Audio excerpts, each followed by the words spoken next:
위성에서 본 북녘의 밤은 고요한 죽음의 땅처럼 보입니다. 하지만 그 어둠 속으로 더 깊이 들어가면 거친 숨소리를 내며 산맥을 넘는 불빛들을 마주하게 됩니다. 국가가 약속했던 기차는 멈춰선 지 오래고 평양행 버스는 정류장에서 녹슬어가고 있습니다.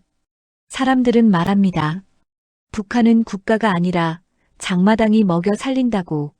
그리고 그 장마당의 심장을 뛰게 하는 피를 실어 나르는 이들.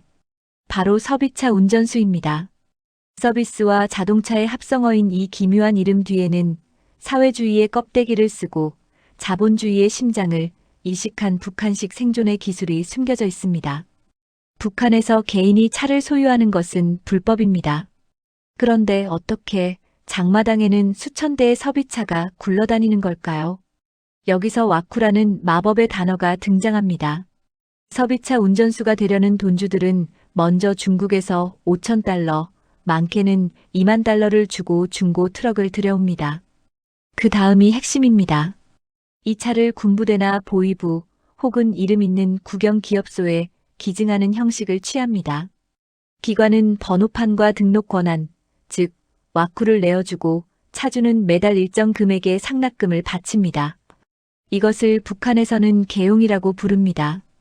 겉으론 국가의 자산이지만 운전석에 앉은 이에게는 전 재산을 건 내 차입니다.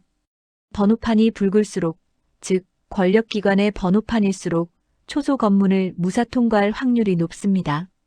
그래서 운전수들은 더 높은 상납금을 내더라도 센 기관의 이름을 빌리려 피나는 로비를 벌입니다. 차를 구했다면 다음은 연료입니다. 배급제 국가에서 개인에게 기름을 팔 리가 없습니다.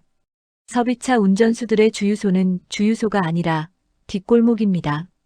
그들이 쓰는 기름의 80% 이상은 군부대에서 유출된 군용유입니다.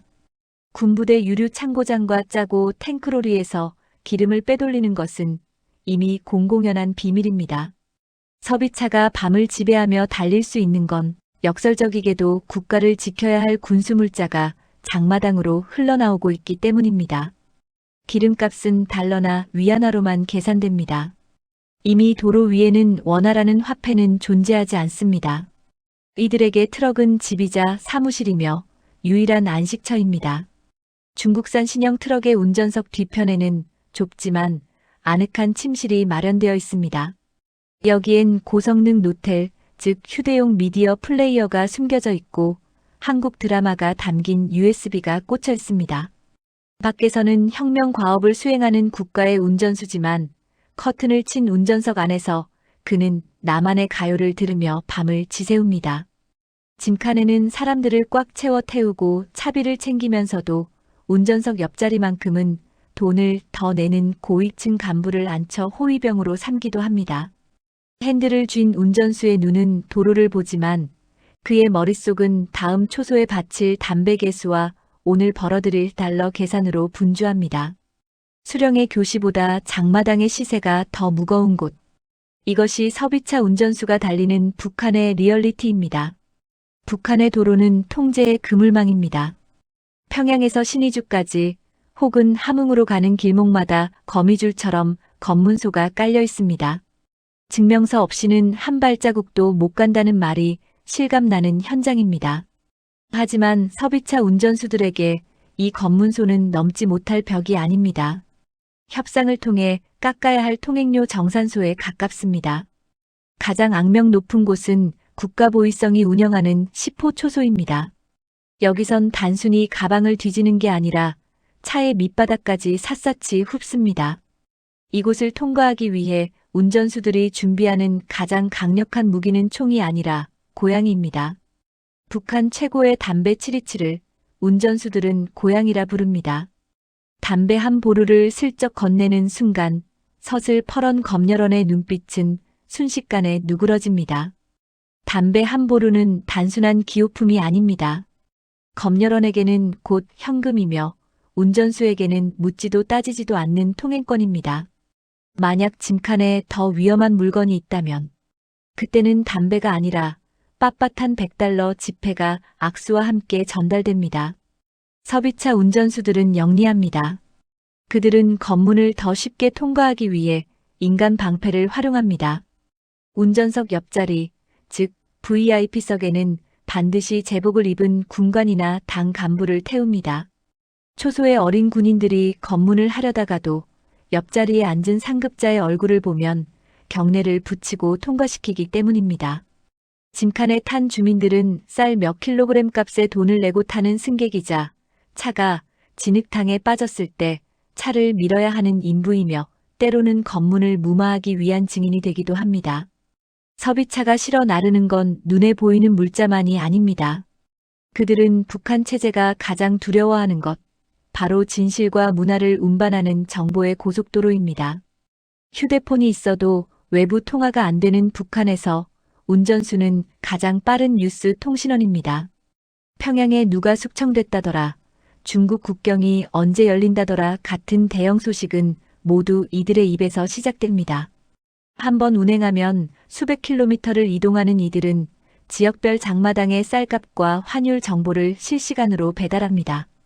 운전수가 도착해 오늘 평양 환율이 올랐다고 한마디 던지면 그 지역 장마당의 물가가 즉시 요동칩니다. 이들의 말 한마디가 곧 경제 지표인 셈입니다. 섭이차의 짐칸 깊숙한 곳에는 검열을 피하기 위해 2중 3중으로 포장된 물건들이 있습니다. 바로 한국의 드라마와 영화가 담긴 USB와 마이크로 SD 카드입니다. 국경 지역에서 밀수된 이 작은 칩들은 섭이차를 타고 평양의 안방까지 스며듭니다. 메이드 인 코리아 표기만 지운 한국산 속옷과 화장품도 이들의 차를 타고 전국으로 퍼집니다. 섭이차 운전수는 북한 주민들의 몸에 한국산 옷을 입히고 그들의 머릿속에 나만의 환상을 심어주는 보이지 않는 손입니다. 국가는 이들을 단속하고 통제하려 하지만 이미 섭이차 없는 북한 경제는 상상조차 할 수 없습니다. 밤을 도와 달리는 이들의 엔진 소리는 어쩌면 견고한 북한 체제의 벽에 매일같이 내는 미세한 균열 소리일지도 모릅니다. 남들은 섭이차 운전수를 돈주라 부르며 부러워합니다. 하지만 그들이 쥐고 있는 핸들은 사실 목숨값과 같습니다. 북한의 도로는 자비가 없습니다. 포장된 곳보다 패인 곳이 더 많고 가로등 하나 없는 고갯길은 언제든 거대한 무덤으로 변할 준비가 되어 있습니다. 정비소. 그런 건 사치입니다. 산속에서 차가 멈추면 운전수는 스스로 정비공이 되어야 합니다. 부품이 없으면 폐철을 깎아 만들고 끊어진 벨트는 철사나 가죽끈으로 동여맵니다. 기름에 찌든 손톱은 빠지기 일쑤고 영하 30도의 강추위 속에서 얼어붙은 엔진을 녹이기 위해 차 밑에 불을 피우다 화상을 입기도 합니다. 그들에게 차는 단순한 기계가 아닙니다.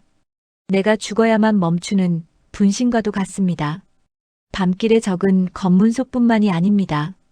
이른바 목강도라 불리는 산적들이 도로에 통나무를 가로놓고 차를 세웁니다. 가진 돈과 물자를 뺏기지 않기 위해 운전수들은 운전석 옆에 항상 묵직한 쇠몽둥이나 도끼를 두고 달립니다. 하지만 진짜 공포는 단속입니다. 비사회주의 검열에 걸리는 날엔 수만 달러짜리 차와 전 재산인 물자를 한순간에 국가에 몰수당합니다. 어제까지 부자였던 이가 오늘 아침 꽃제비로 전락하는 곳. 그것이 북녘도로의 냉혹한 현실입니다. 밤새 어둠을 뚫고 달려온 섭이차가 마을 입구에 멈춰 섭니다. 짐칸에서 내린 주민들의 보따리엔 가족을 먹여 살릴 쌀과 옷가지가 들어있고 운전수의 주머니엔 또 하루를 버텨낼 달러가 꽂힙니다. 사람들은 이들을 자유주의자라 부르지 않습니다. 하지만 이들이 달린 궤적은 국가가 포기한 인민의 생존권을 스스로 쟁취해낸 승리의 기록입니다. 철도가 멈추고 배급이 끊긴 땅에서 섭이차의 엔진 소리는 죽어가는 경제를 억지로 숨쉬게 하는 인공호흡기였습니다. 국가의 통제를 비웃으며 밤을 지배했던 이들의 질주는 단순한 운전이 아닙니다. 그것은 거대한 체제의 모순을 뚫고 나가는 자본의 역동성입니다. 오늘 밤도 북녘의 이름 모를 고갯길 어디선가 누군가는 가족의 미래를 싣고 어둠 속으로 헤드라이트를 비추고 있을 것입니다. 우리가 미쳐보지 못한 북녘의 진짜 모습, 그 은밀한 밤의 이야기는 계속됩니다. 오늘 이야기가 흥미로우셨다면 구독과 알림 설정으로 다음 밤을 함께 해주십시오. 북녘의 밤이었습니다. 감사합니다.